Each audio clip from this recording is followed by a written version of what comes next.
আসসালামু আলাইকুম রহমতুল্লাহ। প্রিয় দর্শক, স্ক্রিনের উপরে আপনারা দেখতে পাচ্ছেন বাংলাদেশের সবচেয়ে মাজলুম জনপদ সাতক্ষীরার মাটিতে বাংলাদেশ জামাত ইসলামের কর্মী সম্মেলন।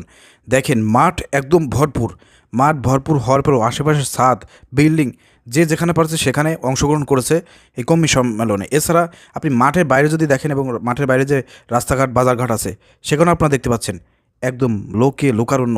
সাতক্ষীরার ময়দান জনসমুদ্রে পরিণত হয়েছে বাংলাদেশ জামাত ইসলামের কর্মী সমাবেশে। প্রিয় দর্শক, আপনারা অবগত আছেন যে এই সাতক্ষীরাতেই বাংলাদেশ জামাত ইসলামের উপরে সবচাইতে বেশি নির্যাতন চালানো হয়েছে এবং আল্লামা দেলোয়ার হোসেন সাঈদীর বিরুদ্ধে যখন ফাঁসি রায় দেওয়া হয় তখন এই সাতক্ষীরায় সর্বোচ্চ আন্দোলন গড়ে তোলা হয়। সেই আন্দোলনে পাখির মতন গুলি করে পুলিশ আমাদের কর্মী ভাইদেরকে হত্যা করেছে। প্রিয় দর্শক, এই যে সেই সাতক্ষীরায়, এই সাতক্ষীরার মানুষ দীর্ঘদিন ধরে তারা নির্যাতিত ছিল, মাজলুম ছিল, বাড়ি ছাড়া ছিল, ঘর ছাড়া ছিল, ব্যবসা প্রতিষ্ঠান ছাড়া ছিল। এদেরকে তাদের এলাকা থেকে বের করে দেওয়া হয়েছিল। প্রিয় দর্শক, এমন এমন নেতা আছে সাতক্ষীরায় জামাত ইসলামের যাদের বাড়িঘর বুলডোজার দিয়ে ভেঙে